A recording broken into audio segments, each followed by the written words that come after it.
진짜 영상을 몇 번째 다시 찍는지 모르겠네요. 어제는 수능감도 끝나고 와서 영상을 찍다가 어제 제가 새벽 5시에 집에서 출발해서 학교에 5시 40분에 도착해서 그때부터 뭐 수능 감독 이것저것 학교 뭐 이것저것 준비하고 하고 감독 다 끝나고 나니까 오후 7시더라고요. 예.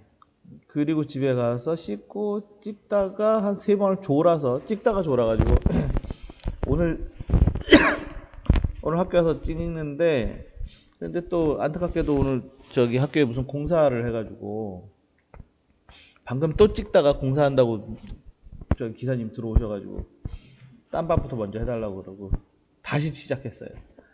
미치겠습니다. 열악합니다 지금. 아무튼 그래서 뭐 하다 보면 지금 막 엉켜가지고 종소리도 2번 들어갈 것 같아요. 우리 종소리도, 학교 종소리도. 뒤에 요거는 여러분 수능 때 붙이는 겁니다. 일부러 안 뗐어요. 약간 수능 기분을 좀 내볼까 해서. 뒤에 배경으로 또 나름, 예. 그래서 안 뗐습니다. 요 수업 찍고 나서 뛸 거예요. 자, 오늘은 드디어 국제관계로 갑니다. 국제관계로 가요. 지난 시간까지 우리 법에 대한 얘기들을 쭉 해왔고요. 지금부터는 국제관계에 대해서 하는데, 아마 우리 끝나기 2학기 끝나기 전까지 국제관계를 다 하지 못할 거예요. 아마 지필평가 끝나면 어차피 여러분들이 수업을 하기 싫어하실 것이고, 해서 지필평가 전까지 해서 요 대단원에 다시 중단원 요거까지만 하고 시험 범위도 여기까지 할 계획입니다. 자, 일단 그렇고요. 오늘 좀 빨리 진행을 해볼게요. 뭐 사실 내용이 많다면 많고, 또 그 얘기, 예, 많다면 많고 적다면 적어요. 최대한 빨리 진행을 해보도록 하겠습니다. 자, 국제관계 뭐 별로 필요 없는 얘기들은 빼고요. 자, 국제관계, 다양한 국제사회 행위 주체들이 정치, 경제, 사회, 문화 등 여러 가지 영역에서 상호작용하는 관계를 우리는 국제관계라고 얘기합니다. 그러면 다양한 국제사회의 행위 주체는 누구냐? 요 행위 주체는 누구냐? 당연히 행위 주체의 첫 번째 행위 주체는, 기본적 행위 주체는 국제잖아요. 국제가 뭐예요? 국가와 국가 사이에 이런 거잖아요. 그래서 이건 당연히 일단 주권 국가가 행위 주체예요. 당연히. 두 번째, 주권 국가로 인정은 되지 않으나 약간 국가와 비슷한 게 있긴 있어요. 국제사회에서 어느 정도 인정되는. 그러니까 예를 들자면 혹시 그 팔레스타인 해방기구라고 아시는지 모르겠네요. 좀 역사 얘기하면 좀 그런데, 그 아무튼 역사 깊이 안 갈 거예요. 자, 이스라엘이 있잖아요. 나라 중에 이스라엘이라는 나라가 있죠. 그 이스라엘이라는 나라가 건국이 되면서 거기에 원래 살고 있었던 사람들을 팔레스타인인 사람이죠. 팔레스타인인이라고 부르는데, 이 사람들이 이제 이스라엘이 건국되는 과정에서 쫓겨나요. 이 사람들이. 그러다 보니, 그래서 이제 이스라엘에 약간 핍박을 받는 사람들이 되어버렸습니다. 원래 자기가 살던 땅이었는데, 이스라엘 애들한테 뭐 쫓겨난 거죠. 그래서 이 사람들이 이제 해방운동을 해요. 그러니까 우리나라 식으로 얘기하면 얘네 이제 독립운동 하는 것 같은 걸 해요. 근데 그러다 보니, 국제사회에서 주권국가는 아니죠. 주권국가는 아니에요.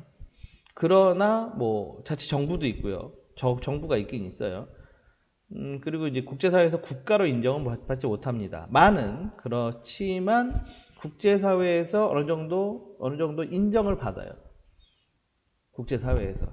그래서 뭐 협상도 하고요. 뭐 조약도 맺고요. 이런 걸 하고 있습니다. 그래서 그런 일종의 이제 준국가, 그런 것도 있고요. 준국가.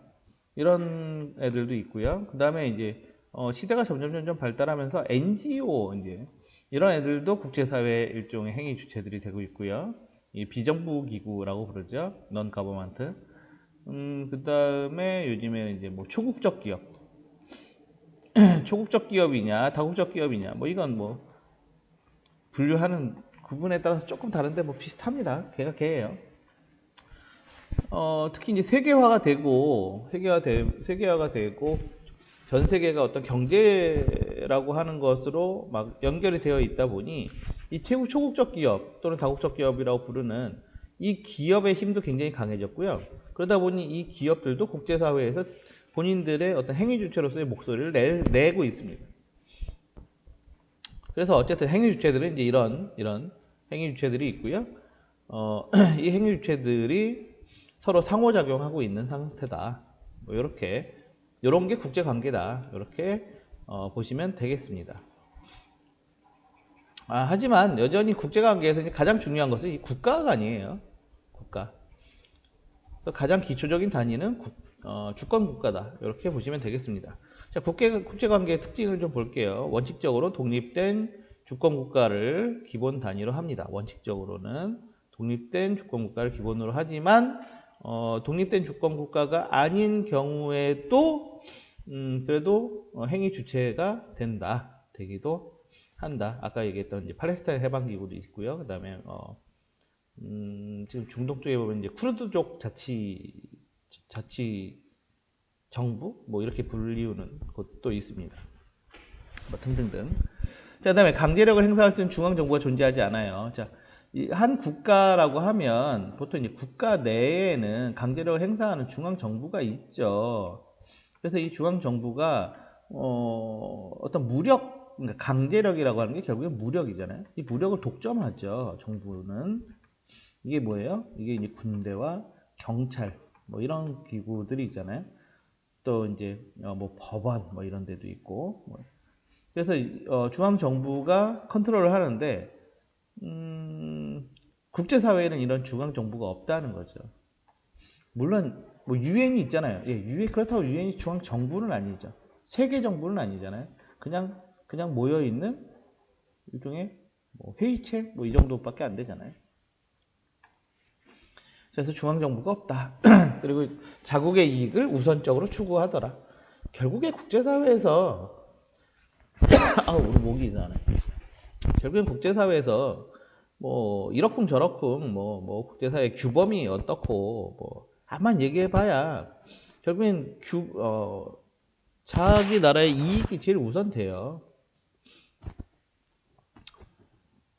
그리고 힘의 논리가 거의 지배하죠. 힘의 논리가 거의 지배하죠. 뭐 아무리 뭐 국제 규범이 있다고 국제법이 있지 않냐 해봐야 소용없어요. 실질적으로는 별로 소용이 없어요. 자국의 이익 앞에는 거의 종치죠. 거의 뭐 자국의 이익 앞에는 국제 규범 이런 거 깡구리, 특히 강대국들 얘네들의 힘에 의해서 깡구리 무시되는 경우들이 많이 있죠. 이런 것들이. 뭐 예를 들어볼까요? 우리 남중국해 어디냐면 우리나라 이렇게 여기 우리나라 요거를 지도 처음 그려보네요.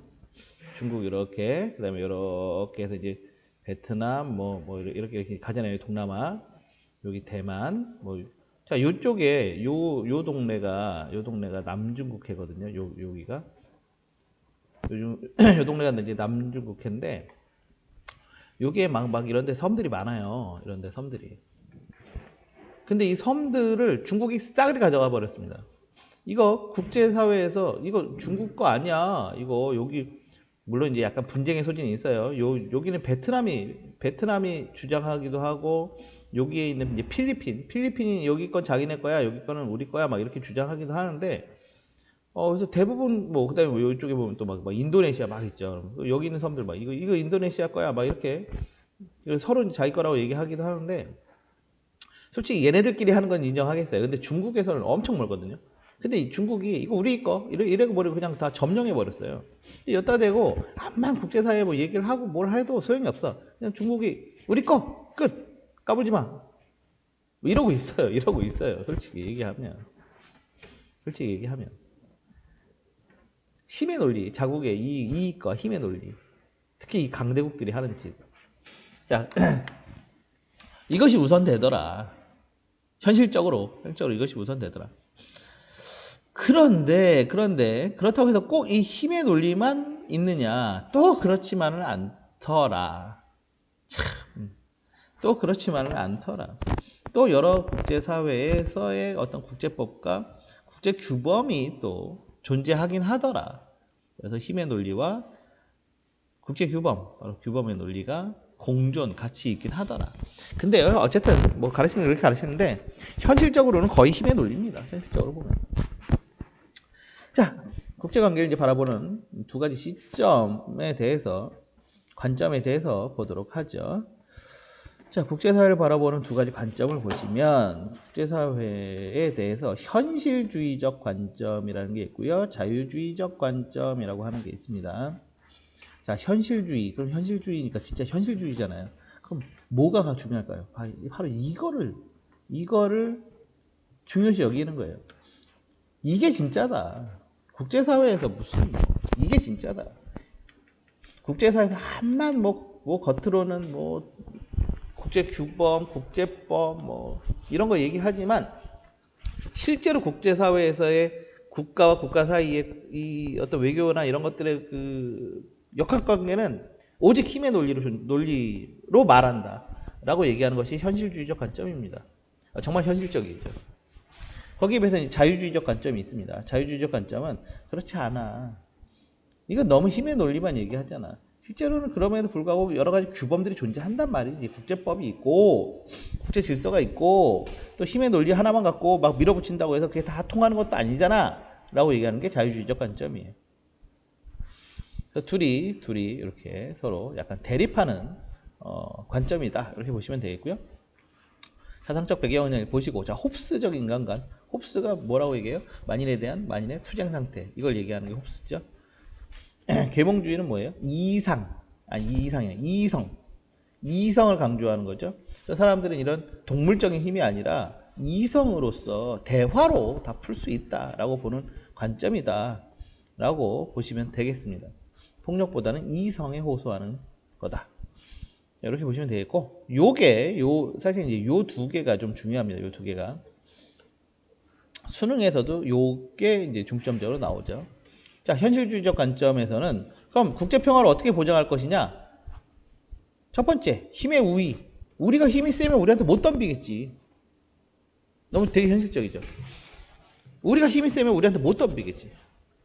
자, 그 다음에 근데 힘이 혼자 있는 것보다 동맹을 많이 맺으면 이 동맹 관계에 있는 나라들이 쭉 하면 힘이 우리 힘 더하기 여기 동맹 힘, 동맹국가 1, 동맹국가 2, 동맹국가 3, 막 그럼 우리 힘이 이만큼 있어요. 파워업. 그래서 상대방보다 우리가 힘이 세면 못 덤빈다. 이게 기본 전제입니다. 그럼 쟤네는 뭐 어떻게 하겠어요? 쟤네 쪽도 파워를 막 높이겠죠. 쟤네 쪽도. 그래서 일종의 공포의 균형 관계를 만든 거예요. 서로 무서워서 못 싸우는. 우리 쪽 힘 이만큼 있어? 그럼 쟤네도 힘을 이만큼 만들겠죠? 이렇게 보이나? 예. 그럼 그럼 우리 더 쓸 거야? 그럼 얘네가 그래 우리도 맞출 거야. 계속 이제 이 경쟁을 한다는 거죠. 그래서 세력의 균형을 맞춘다. 이런 겁니다. 이 부분은 항상 이렇게 생각하셔야 돼요. 동맹이라고 하는 게 있잖아요. 그럼 동맹이 있다면 항상 적국이라고 하는 게 상정되어 있는 거예요. 적이라고 하는 애가 상정되어 있는 겁니다. 우리 동맹, 제가 왜 이 얘기를 하냐면 잠시 후에 얘기할 집단안보 체제하고 비교를 해야 돼서 그래요. 자, 동맹을 맺어. 우리가 동맹을 맺어. 여러분 게임 같은 거 할 때도 우리 동맹 맺어. 그럼 우리가 동맹 맺는다는 건 뭐예요? 우리의 반대되는 적이 무조건 있다고 상정하는 거죠. 그리고 동맹을 맺는 거예요. 쟤네랑 싸우는 우리. 이렇게 동맹이 맺어지는 거예요. 이게 동맹입니다. 자, 이렇게 동맹을 맺어서 이쪽 동맹과 저쪽 동맹 사이에 세력 균형 이렇게 얘기한다는 거죠. 만약에 냉전 시대를 얘기한다면 자, 미국을 중심으로 한 자유진영의 동맹 국가들, 미국의 동맹 국가들. 우리나라도 미국 동맹, 미국 쪽이 동맹 국가잖아요. 미국의 동맹 국가들. 그 다음에 옛날에 이제 소련을 중심으로 한 소련 쪽의 동맹 국가들 쫙. 그래서 둘 사이에 붙어? 그럼 세계대전이야? 감당할 수 있겠어? 뭐 이런 식으로 안전이 보장된다는 거죠. 근데 이게 붙은 역사들이 많아요. 1차 세계대전도 이렇게 붙었고요. 2차 세계대전도 이렇게 붙었어요. 1차 세계대전도 2차 세계대전도 이렇게 붙었습니다. 그럼 뭐 15분 자 역사 얘기를 잠깐 해보면 이런 거잖아요. 1차 세계대전 붙을 때 뒤에 가서 어차피 해야 되는 뒤에서 설명할게요. 뒤에서 1차 세계대전, 2차 세계대전 여기 요 부분 얘기하면서 뒤에서 요 부분 다시 설명할게요. 자, 그 다음에 자유주의적 관점에서는 이 평화보장의 방안이 뭐냐 하면 자, 일단 국제법, 국제기구 이런 것들이 중요하다라고 보는 거고요. 그다음에 집단안보 체제를 얘기합니다. 자, 이 집단안보 체제는 뭐냐면 이거는 적이라고 하는 게 상정되어 있지 않아요. 그냥 우리가 전체에 그러니까 예를 들어 이 나라 막 이제 나라들이 있잖아요. 여기 나라들이 자 이렇게 막 나라들이 있습니다. 이게 각각이 다 하나의 나라예요. 이 하나의 나라들이 집단으로 누구든지 옆나라 치는 놈은 다 우리 지킬 거야 라는 얘기를 하는 거예요. 간단히 얘기해서. 자, 여기에 있는 이네 나라 중에 어떤 애가 갑자기 얘 싫어. 여기 조그만 나라 있죠, 여기? 그리다 보니 조그만 나라가 생겼네. 그래서 우리는 얘네 공격할 거야. 딴 색깔로 해야 되겠다. 얘네 공격할 거야. 해서 공격하잖아요?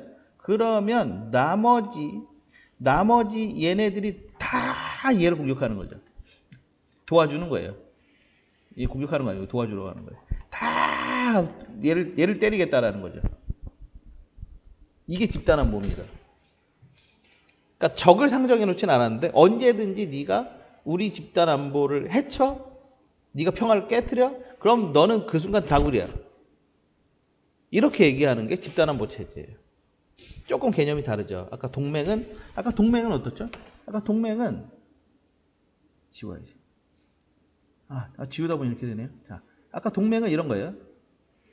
동맹은 적이 있잖아요. 그래서 아까 동맹은 다시 그림을 이렇게 그려보자면 아까 이렇게 있잖아요. 그래서 막 나라들이 있습니다. 이렇게 나라들이 막 있으면 서로 자기 편을 만드는 거죠. 자, 여기 이거를 해야지.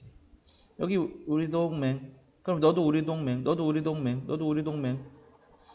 그럼 누군가 여기 누구 때릴 거야. 그럼 누가 있을까? 얘 때릴 거야 라고 동맹을 맺는 거예요. 그럼 얘가 어떻게 하겠어요? 그럼 나도 동맹. 그래서 서로 동맹을 계속 늘려나가는 거죠. 동맹을 이렇게 만들고, 그 다음에 얘네도 동맹을 이렇게 만드는 거예요. 좀 또 치죠? 자, 이렇게 해서 서로 대립하는 관계가 만들어지는 거죠. 서로 간에 이렇게 대립하는 관계가 만들어지는 거예요. 이게 이제 동맹에 의한 힘의 균형인 거고요. 아까 집단안보 체제는 다시 얘기하지만 적을 상정해 놓지는 않아요. 처음부터.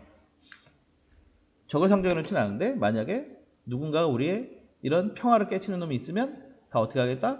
모두가 모여서 다구리치겠다. 이렇게 얘기하는 게 집단안보 체제다. 이렇게 얘기하시면 되겠습니다.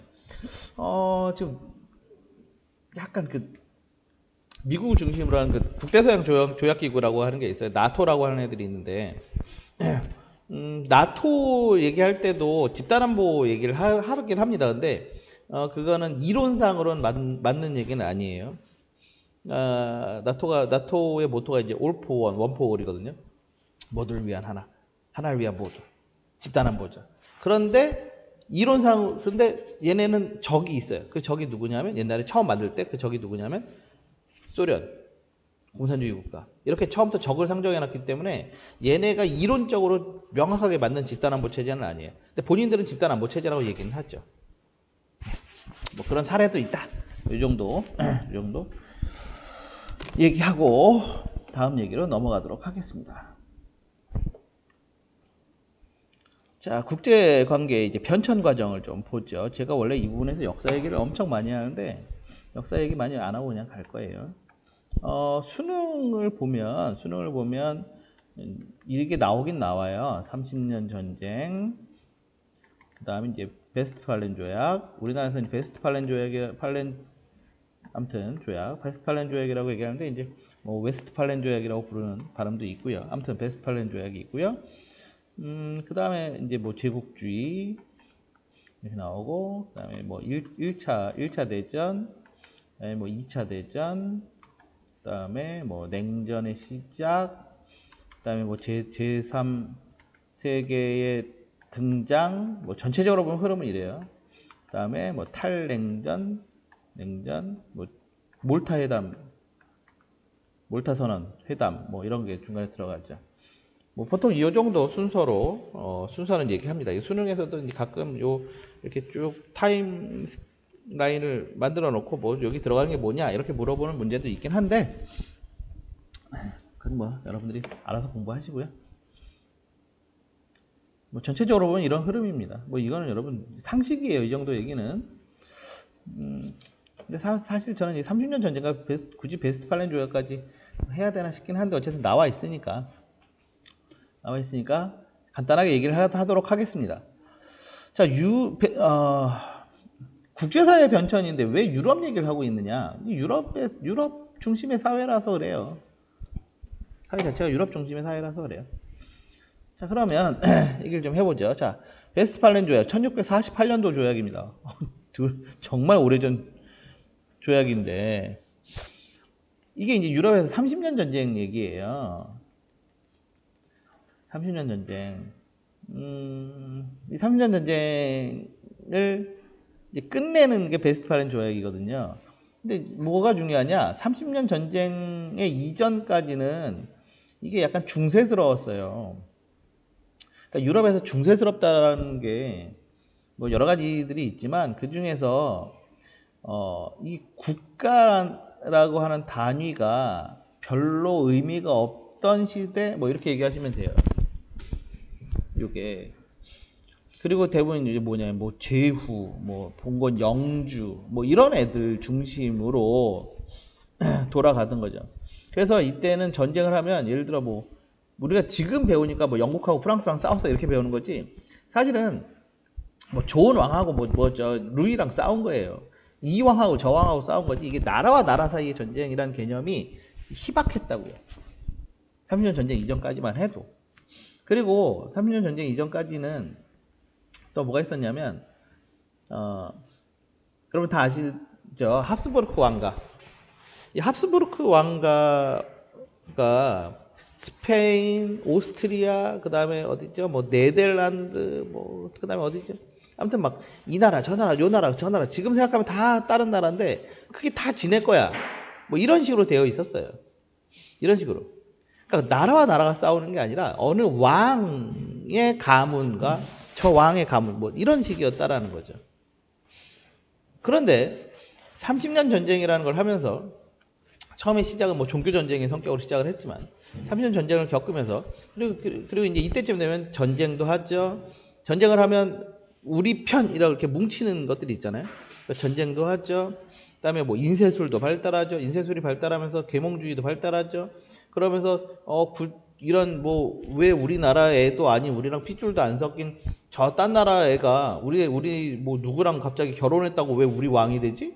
말이 돼? 뭐 이런 생각도 하게 되는 거죠. 그래서 특히 이 합스부르크 왕가 휘하에 있던 여러 소국들, 아까 얘기했던 뭐 네덜란드라든지 뭐 이런 나라들, 이런 소국들이 독립하려고 하는 싸움을 벌입니다. 그래서 이 30년 전쟁이 굉장히 이제 유럽에서 굉장히 복잡한 국제 관계가 형성이 돼요. 30년 전쟁 기간 동안. 그리고 이 30년 전쟁이 딱 끝나는 30년 전쟁 끝이라고 하는 게 베스트팔렌 조약인데, 이 베스트팔렌 조약의 결과로 지금 유럽의 국경이 거의 확정되었다라고 보시면 돼요. 지금 유럽의 국경이 거의 확정되었고, 그러면서 여러 소국이라고 부르기엔 좀, 아무튼 소국들, 당시 스페인을 중심으로 한 합스부르크 왕가에 비하면 조그만 나라들, 유럽에 사실 조그만 나라들 되게 많잖아요. 그런 나라들이 다 독립국가로 이게 인정되기 시작했다. 그리고 그 조약의 주체들이, 아무튼 그런 것들이 인정되는 게 이 베스트팔렌 조약 이후부터 그런 국가 단위들이 막 성장했다. 뭐 이렇게 보시면 돼요. 그래서 이 베스트팔렌 조약이 좀 중요하게 여겨지는 겁니다. 우리랑은 별로 상관없는데 세계사에서 중요시 여겨요. 그래서 유럽 사회에서 주권 국가를 중심으로 새로운 국제 질서를 형성하더라. 이게 이 베스트팔렌 조약의 결과물이다. 뭐 이렇게 얘기하는 거죠. 그 전까지는 가문과 가문이죠. 사실 따지면. 우리가 지금 입장에서 자꾸 생각을 하는 게 좀 문제예요. 이 역사를 배울 때는 그때 당시 사람 기준으로 생각해야 돼요. 지금 기준으로 생각하면 안 돼요. 자, 그 다음에 아무튼 그래서 이제 베스트팔렌 조약이 있었죠. 자, 아까 얘기했다시 자, 30년 전쟁이 있었고 이게 베스트팔렌 조약이 있었고 그러면서 이제 유럽 사회가 쭉 형성이 됩니다. 이제 주권 국가들이 쭉 성장하는 유럽 사회가 형성이 되면서 그러다가 뭐가 생기죠? 그러다가 이제 시민혁명 생기고 산업혁명 생기고 하면서 유럽 사회의 영향력이 갑자기 생산력이 폭발적으로 증가하죠. 그러면서 이제 제국. 자, 제국주의라고 하는 게 생겨납니다. 이 제국주의가 결국 뭐예요? 이제 식민지 쟁탈전이에요. 식민지 쟁탈전. 서세 동점의 시대. 아시아에서 얘기할 때는 서양의 세력이 막 처음에 처음에 유럽에서 시작된 게 처음에 아프리카, 그다음에 아메리카 이렇게 갔다가 그게 이제 동남아시아 왔다가 완전히 동아시아까지 해가지고 쭉 식민지가 건설되는 이 과정을 우리는 제국주의라고 얘기합니다. 자, 그런데 이 제국주의가 되면서 이제 유럽 중심의 국제사회가 전 세계로 확대된 겁니다. 제국주의가 되면서. 우리가 세계사를 어떤 사람은 이렇게 얘기해요. 세계사는 만남의 역사다라고 얘기하는 사람들도 있거든요. 그러니까 서양 세력과 서양의 문명과 동양의 문명이 점점 이렇게 와서 만나게 되는 거죠. 여기서 뻥 터졌는데 결국엔 서양 세력들이 이겼어요. 그러면서 유럽 중심의 사회가 전 세계로 확대되는 거죠. 그래서 지금도 우리 솔직히 그렇잖아요. 우리 옷 입는 것도 이렇고 뭐 대부분 그래요. 뭐 정치 체계도 그렇고 서양식이잖아요. 자, 그래서 이제 어쨌든 이제 제국주의가 발달하게 됐는데 이 제국주의가 이제 두 개로 나눠져요. 이게 이제 선진 제국주의 국가들이 있고 그다음에 이제 후발 제국주의 국가들이 있어요. 선진 제국주의 국가가 이제 영국, 뭐 프랑스 이런 애들이 이제 선진 제국주의 국가들이고요. 이 후발 제국주의 국가가 이게 독일, 이탈리아 뭐 이런 애들이에요. 이런 애들. 후발 제국주의 국가 러시아도 있긴 한데 이 러시아는 애매하게 이쪽으로 붙었고요. 여기 이제 일본이 있네요. 일본 이런 나라들이 있어요. 근데 애매하게 일본도 이쪽으로 붙었네요. 붙는 거는 전쟁 때는 보면. 아무튼 그래서 이 제국주의 국가들이 좀 생겼는데 이 결국엔 땅 따먹기 싸움이란 말이죠. 제국주의라고 하는 게 결국엔 땅 따먹기 싸움인데 그럼 근데 우리가 뭐 화성 가는 게 아니잖아요. 지구 안에서 땅 따먹기를 하다 보니 이미 선발 제국주의 국가들이 다 따먹었어. 이미 다 해먹었어. 여기에 틈을 비집고 들어가서 독일이나 이런 나라들이 우리도 식민지 만들 거야 라고 하니까 그럼 선발 제국주의 국가들이 양보를 해야 돼요. 이미 자기네가 확보한 땅을 양보를 해야 되는데 죽어도 안 한단 말이죠. 근데 독일 이런 나라들이 제국주의를 안 하면 얘네 굶어 죽게 생겼어요. 그러니 어떻게 돼? 식민지 쟁탈전을 갖고 싸우게 되는 거죠. 그게 1차 세계대전입니다. 1차 세계대전은 제국주의에서 전쟁이에요. 쉽게 얘기해서. 아무튼 1차 세계대전이 벌어졌는데 1차 세계대전의 특징이요. 무식하게 사람 많이 죽어나가는 전쟁이에요. 지금 29분. 사람들이 무식하게 죽어나가는 전쟁이에요. 그러니까 이런 거죠. 기술은 기계화됐는데 전쟁터의 장군들은 나폴레옹 전쟁 시기에 마인드를 갖고 있어요. 그러니까 막 대포가 터지고 기관총을 막 쏘는데, 그러니까 막 하루에 막 몇만 명씩 그냥 갈려 나가요. 그런 거 있죠. 총 들고 이렇게 걸어가는데 막 기관총을 막 쏴. 그럼 그냥 다 죽어. 그러면 또 뭐해? 또 가. 그러다 기관총 맞아 다 죽어. 이런 일을 계속 반복하는 미친 전쟁을 했다고요. 미친 전쟁. 자, 그래서 어쨌든 1차 세계대전이 어쨌든 이런 미친 전쟁을 했는데 이 전쟁이 끝나면서 야, 안 되겠다. 뭘 하자? 야, 우리 안 되겠어. 우리 이성으로 하자. 이성을 갖고 살자. 우리 이런 전쟁 또 하면 안 되잖니. 한 나라당 막 1000만 명씩 갈려나가는 전쟁을 하면 안 되잖니. 우리 스타 옛날 하면 녹아버린다고 얘기하는데. 한 나라당 막 한 세대가 그냥 다 갈려나가는, 녹아버리는. 전쟁 끝나고 나니까 20대, 30대가 하나도 없어요, 남자들이. 진짜로. 까딱하면 10대 지금 전쟁터 내보내려고 하다가 전쟁이 끝났어요. 열몇 살짜리도 전쟁터 내보내려고 하다가. 그래서 반성이 생긴 거죠. 야, 안 되겠어. 이 1차 세계대전이 벌어진 게, 이 현실주의적 관점에서 동맹, 여러분, 삼각동맹, 이런 거 배우셨잖아요. 세계사 시간에. 세계사 안 배웠다고요? 여러분 중학교 때 다 배웠습니다. 그래서 막 이런 거 배웠잖아요.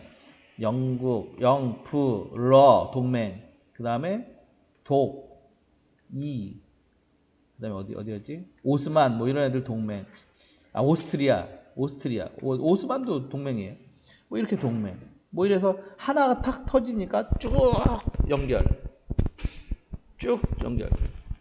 처음에 오스트리아에서 전쟁을 시작했다고요. 오스트리아가 우리 전쟁 이러니까 야, 그러면 러시아가 그럼 우리도 전쟁, 오스트리아랑 우리 싸울 거야. 전쟁. 그러니까 그래? 그럼 독일이 그럼 오스트리아랑 우리랑 동맹인데 그럼 우리도 전쟁. 그랬더니 영국하고 프랑스가 야, 우리 러시아랑 동맹이야. 우리도 전쟁. 이래가지고 전 세계에 전쟁이 퍼졌다고요.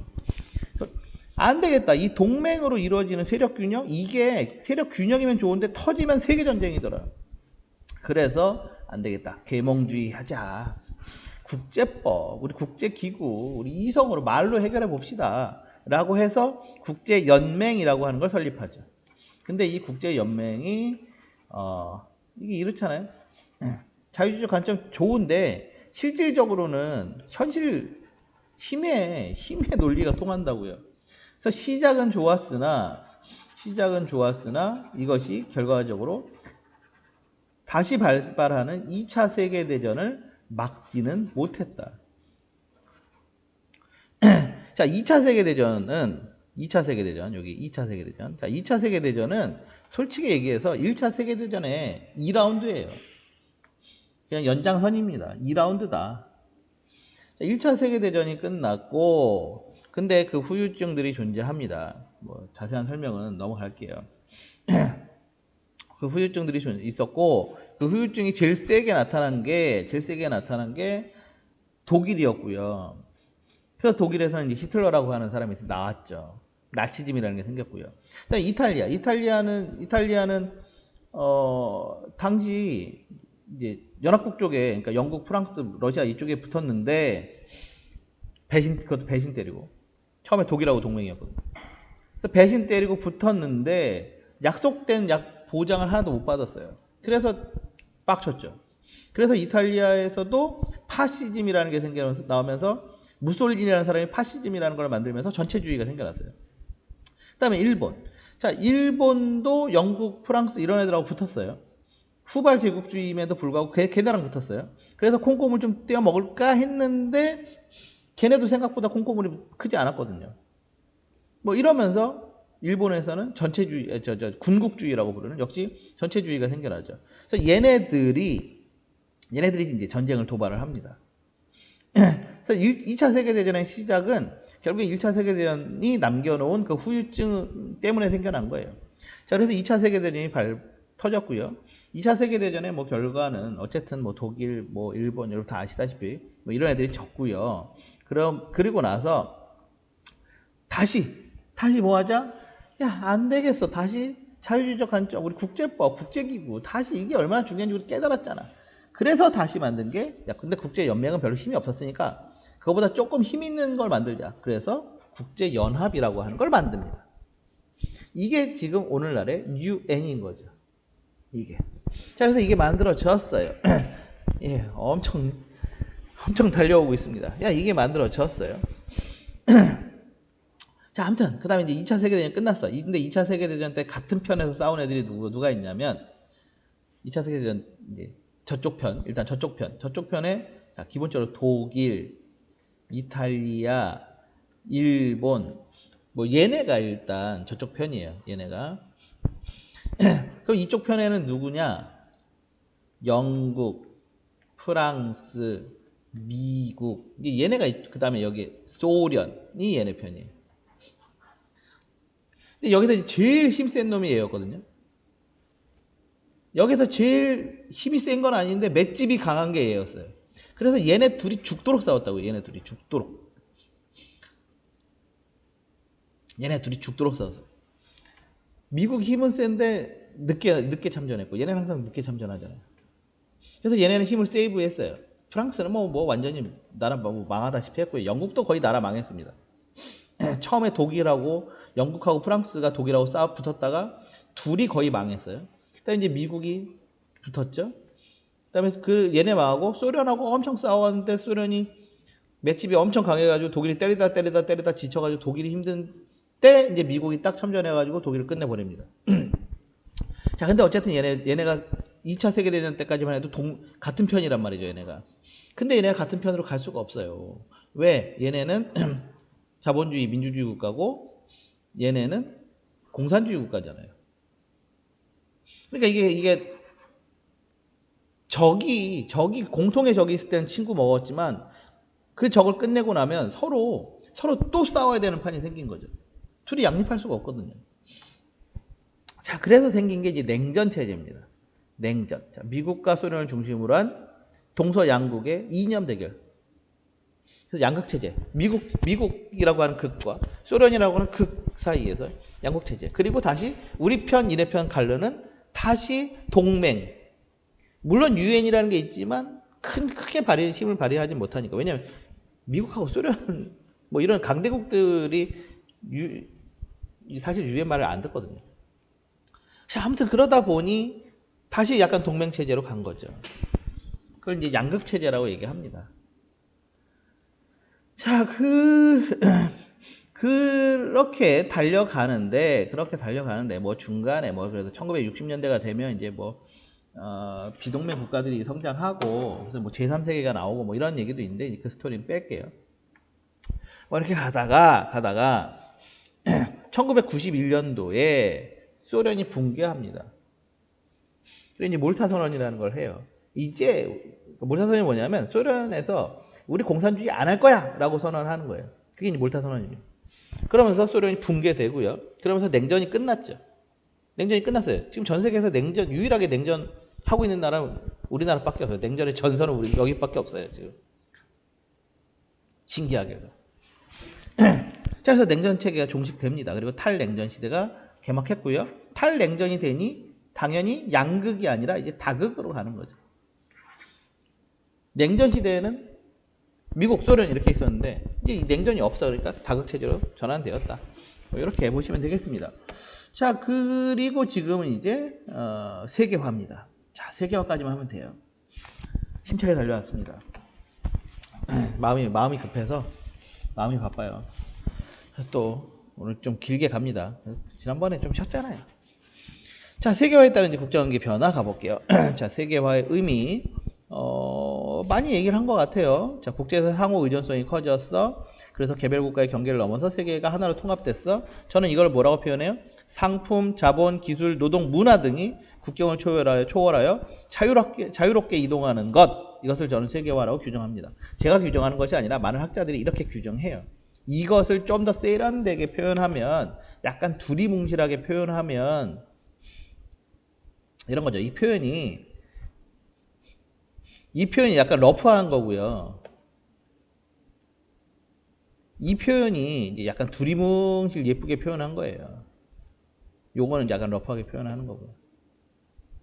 러프한 표현이 더 매력적이잖아요. 자, 미안해. 자, 국제관계의 변화. 자, 세계화가 되다 보니, 그러니까 세계화는 어쨌든 연결, 초연결. 예. 세계화는 그냥 연결이에요, 연결. 초연결.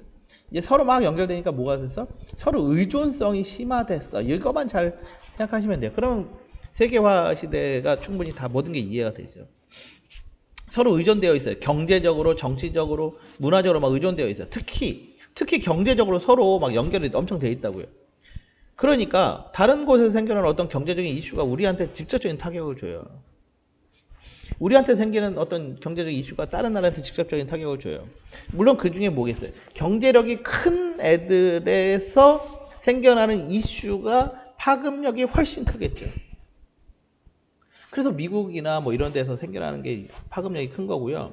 그래서 우리가 솔직히 까놓고 얘기하면 중국 애들이 하는 짓들이 마음에 더럽게 안 들음에도 불구하고 중국 애들한테 세게 못 대드는 거죠. 왜냐면 중국 애들이 우리 가장 큰 시장이니까. 우리 물건 팔아먹어야 되니까 어디다가. 중국 애들하고 우리하고 무역 안 하는 대신에 미국에서 그만큼 다 사줄게. 그럼 그럴 수 있죠.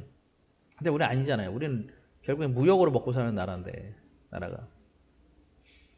저 고객이 아무리 진상짓을 좀 부린다고 해도 큰 손인데, 약간 그런 거에 약간 이게 애매해요. 약간 애매해요. 코로나 때도 그렇잖아요. 우리 코로나 처음 생겨났을 때 막, 야, 중국하고 다 문 닫아! 막 이런 얘기하는데, 큰일 나요. 그랬다, 경제적으로 나라 망할 수가 있어요. 그러니까, 뭐 이런 얘기 저런 얘기 하면서, 야, 뭐 문을 닫는 건 아니야. 뭐 이렇게 가는 거예요. 중국 애들이 중국 정부가 하는 거 약간 띠꺼워. 그래도 뭐 어쩔 수가 없어요. 크게 항의하지 못하면서 받아먹을 거 훨씬 더, 우리는 마음으로 띠꺼운 거 우리가 물건 많이 팔아가지고 돈으로 받자. 뭐 이런 거죠. 나라의 시장이 작아서 그래요. 먹고 살려니. 자, 그런 거고요. 자, 그다음에 국가 이외에 이제 다양한 사회의 다양한 국제사회 행위 주체들의 활동과 영향이 증가했다. 얘네가 누구? 아까 얘기했던 NGO라든지 그다음에 이제 국제 시민 단체들이 있어요. 이게 NGO네요. 예. 예, NGO. 국제적인 시민 단체들. 뭐 이런 애들의 그다음에 뭐 있죠? 초국적 기업. 얘네의 영향력도 크게 증가하더라. 왜? 경제력이 중요하다 보니까. 경제가 중요하다 보니까입니다. 경제가 중요하다 보니까 얘네 이거 어디였니? 얘네 힘이 세졌어요. 경제가 중요하다 보니까. 이런 거 있죠. 예를 들어서 우리나라 대통령이 자, 우리 예를 들어 제가 요즘 좋아하는 나라, 미얀마라는 나라가 있죠. 제가 요즘 좋아하는 나라인데, 자, 미얀마라는 나라가 있어요. 자, 우리나라 대통령이 예를 들어서 미얀마에 방문했습니다. 방문을 해가지고 미얀마 총리죠. 얘네랑 얘기 한참 잘했어. 그냥 그래, 우리 앞으로 행복하게 잘 협력하고 삽시다. 아무만 얘기해봐야 아무 소용이 없어요. 근데 여기서 뭐 얘기해? 우리 경제 협력합시다라고 얘기를 해요. 근데 우리나라 대통령이 갈 때 누구랑 같이 가죠? 여기 막 우리나라 대기업 이런 데서 쫓아간다고 같이 간단 말이에요. 같이 가요. 그래서 여기 애들하고 여러 가지 협정을 맺어요. 그래서 우리가 여기 투자할게. 그럼 이쪽에서 그러면 니네가 투자하면 우리 막 땅값 막 이런 거 막 거의 무상 줄게. 왜냐면 얘네는 지금 기업을 받아야 되니까 무상 줄게. 뭐 이런 얘기를 하는 거죠. 이게 훨씬 효과가 커요. 얘네랑 우리나라랑 서로 좋은 관계 맺는 데는 이게 훨씬 커요. 근데 자, MOU 맺었어? 그래서 뭐 여기 공장 졌어? 좋아요. 자, 공장 졌어. 근데 얘네가 다시 우리 공장 증설할 거야. 이만큼 증설할 거야? 그럼 여기서 막 땡큐야. 근데 야, 니네 해보니까 안 되겠어. 우리 공장 철수할래. 막 이러면 이 나라 환장합니다. 거의 막 무릎 꿇고 싹싹 빌어야 돼요, 얘네가. 우리 정부한테? 아니죠. 기업한테. 거의 막 이래요, 지금. 거의 이래요. 그러니까 우리나라 정도 수준의 경제력이 안 되는 막 이런 나라들에서는 어마어마해요. 그럼 그런 나라들이 어디냐? 꼭 이렇게 동남아에 못 사는 나라들? 아니에요. 동유럽 국가들도 거의 이런 나라들 되게 많아요. 이런 나라들이. 아무튼 그래서 힘이 누가 점점점 세냐? 저는 감히 얘기하는데 앞으로 어찌 보면 전 세계 정부는 사라지고 오직 기업만이 살아남을 것이다. 라고 예언하겠습니다. 언제? 내가 죽기 전에? 아니에요. 제가 죽고 나서 먼 미래에 어느 순간이 되면 아마 세계를 지배하는 것은 정부가 아니라 기업일지도 몰라요. 초국적 기업일지도 몰라요. 왜 그런지는 궁금하신 분은 저한테 찾아오세요. 이 시간에 얘기하기엔 여러분들에게 너무 미안합니다. 45분, 지금 46분을 향해 가고 있기 때문에 오늘 수업은 여기서 마무리하도록 하겠습니다. 사실 오늘 한 얘기들이 거의 대부분 상식적인 얘기죠. 상식적인 얘기고요. 돌려서 또 여러 번 혹시 이런 상식이 없는 분들은 여러분 보시면 되겠습니다. 자, 여기서 끝내도록 할게요. 여러분, 바이바이.